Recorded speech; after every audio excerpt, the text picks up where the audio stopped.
Hey guys, and welcome to the next video, which are about all the 50 new Mazda licenses, starting here of course with the National B license number 1 in the Mazda 3 2019 on the high-speed ring. Acceleration and braking is the theme of the first test in the wet, as you can obviously see on the standard comfort soft tires, so not that much grip. But the car starts actually really well. And the braking point, well, you just have basically to copy my braking point and you'll get easily a gold. And as you can see, you don't need to modulate the throttle in any way. Just put the pedal to the metal, as they say, and accelerate, and then hard braking. Manual gearing might help. So our goal time is here 18,216, and required was 18.3 exactly. So quite close, but I mean it's a short test, so it will be close anyway. I included all three cameras, third person cockpit and from the outside. Because I thought it would be nice to have all three. Next test is exactly the same, but in a very different car, the Viper. FR layout, standard street hard tires, one compound better, but well, it's very powerful and it's rear-wheel drive, so we do need to modulate the throttle, as you can see here. We'll again try to copy my inputs and my braking point, and it should be good to go. We managed a 17,750 and required was a 17,780, so only 30,000 faster than the required goal time. I love the red glowing Viper on the dashboard and the cockpit. Amazing detail. By the way, I will link my Nordschleife and Tsukuba hot lap runs with these cars in the description. And for the first two cars, the Mazda and the Viper, it's basically the following: that I did a Nordschleife run in GT7 with the Mazda and a Nordschleife and Tsukuba run with the Viper in GT Sport. You can find the laps in the links of the description. So the next test is the first with a corner on the Circuit de Saint-Croix, is it called that way? I think it is, which is a new trick since GT Sport in the Honda S660. Nothing too difficult, you just need to have the right angle with the turn in. It's full throttle, no lifting, no braking. My ideal line that I chose, the angle that I chose for the corner was enough for gold, but it wasn't perfect if you want so you can improve. Here I turned in a tad too early, I took it a tad too tightly, the corner, and well, that's basically, that was it. So I managed a 17,183 and required was a 17,190, so goal time beaten by 7 thousandths of a second.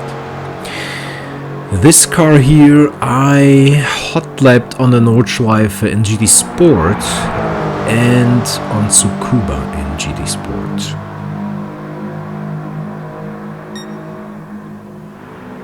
That's it for this test. Where's the next one? Yeah, exactly the same test, but with the amazing Honda S2000 from '99. As it is an FR layout, it has quite a bit more power than the last Honda we drove. You will need to lift and brake going down to the third gear. Again, my run wasn't that perfect, but obviously good enough with a 16,416, while a 16,520 was required. So actually my run was quite decent, but none of them were absolute limit or anything, so if you want to, you can improve on those.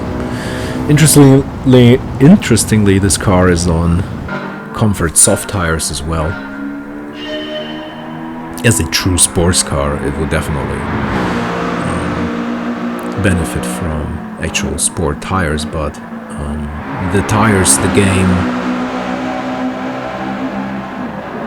gives by default is supposed to simulate the real life grip the car can create, so I guess that is that. The next test on the Red Bull Ring with the Nissan Silvia Spec R Aero S15 from 2002, actually on sport hard tires, which is kind of funny that this car would apparently have in real life more grip than an S2000. Maybe that's the case, I don't know. The S2000, by the way, I did hot lap on the Nordschleife and Tsukuba and GT Sport. And the Nissan here, I'll tell you in about a minute. So what did we do here? We just stayed in 4th gear, which I think is better. Going down to 3rd is definitely necessary, maybe even to 2nd, but I don't think it's making too much sense. You can probably do it, but don't have to. And here before the finish line, I think it does make sense to slightly still switch it to the 4th, gaining a tad bit of time.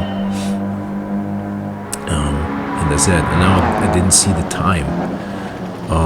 Well, the required goal time was a 16.4 exactly, 400.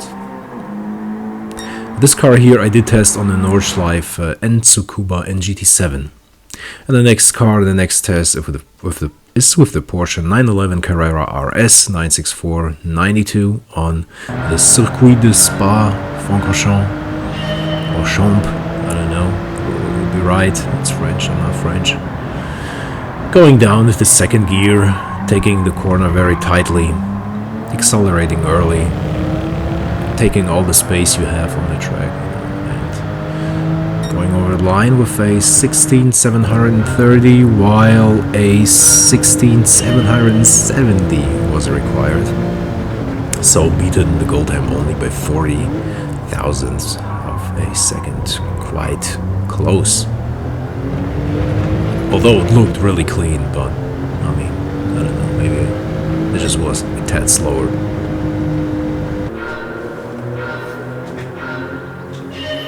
This car is in the GT series for the very first time, by the way, and I did test it in GT7, then obviously on the Nordschleife and Tsukuba as well. The Tsukuba runs, by the way, are always comparisons to other cars, and I hot lapped the Porsche against 3 other old Porsches on Tsukuba. Okay, so the next test is on the Deep Forest Raceway in the Mercedes 190 2.5 16 Evolution 291. Both the track and the car are returning from older Gran Turismo titles. And, well, here what is important here is to go into the 3rd or maybe even 2nd gear. I think the 3rd makes more sense, as you don't have to shift anymore if you just stay in 3rd. And going through in it with a 17.596 while a 17.640 was required. So again, I mean, a decent run. It was not too spectacular. It was enough.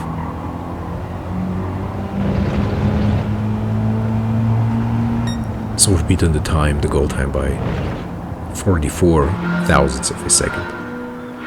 Really cool car, by the way, and I will test it very soon on Tsukuba against a rival I won't disclose, and I will hot lap it on the Nordschleife as well. Very much looking forward to it, so you can look forward to my lap, which I will release in a few weeks in November still. Yeah. Okay, so the next test is with the Mazda RX8 Spirit R 2012 on the legendary Japanese Suzuka circuit. Again on its standard tires, sport hard tires. So what's important here is obviously to go into 4th gear, then going down to 3rd, which helps a lot for this corner. And I think here it's also better to stay in third, as you don't have to change gears anymore. And we're through with a 17,775, while a 18.020 was required. So this run was quite decent actually. Beaten about by 3/10 the goal time, not too bad.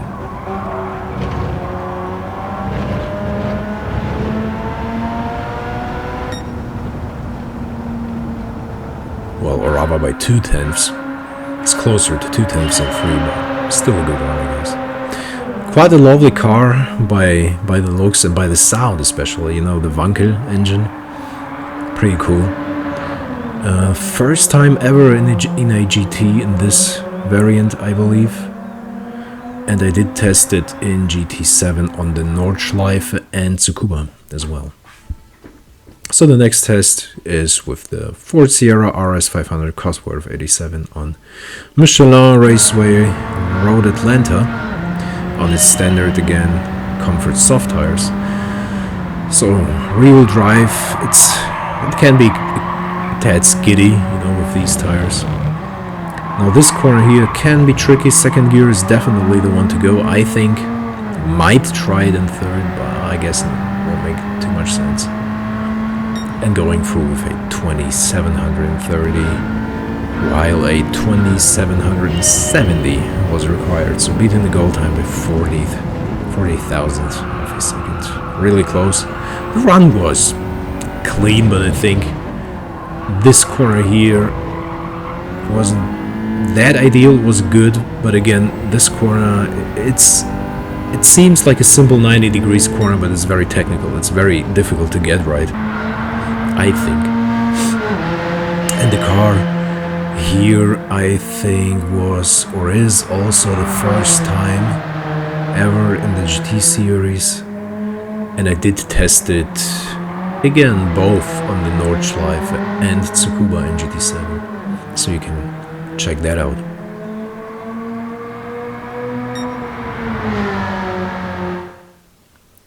And the final test, the IB10, is with Ford Roadster on the WeatherTech Raceway Laguna Seca, or well, just Laguna Seca, most people know it. Was it not at the Mazda Raceway for quite some time? Well, it's all about sponsors, right? This track, by the way, was the first time in GT2 already, so it has a long history in GT, and it has been in every single GT since GT2, except 5 Prologue, 4 Prologue, and Concept, I believe, on the PS2. So it's a real drive, very soft springs, you know, very soft suspension, quite the unique driving feels. What is important here, I mean, as in every test, laking is braking, I mean, as late as possible, accelerating as early as possible, staying in third gear here until the very end, braking hard. I took it a tad too tightly, you know, second gear is here the right thing. Going up to third. I think you could stay in third in this corner legitimately, but I thought second gear would give me a tad more grip, and you can actually drive through with the second gear. So our time was a 30.311, while a 30.750 was required. So yeah, that was quite a decent run as well. Again, not perfect, not world class by any means, but more than enough to get the gold. Well, I hope this video was helpful to you and maybe in a way entertaining.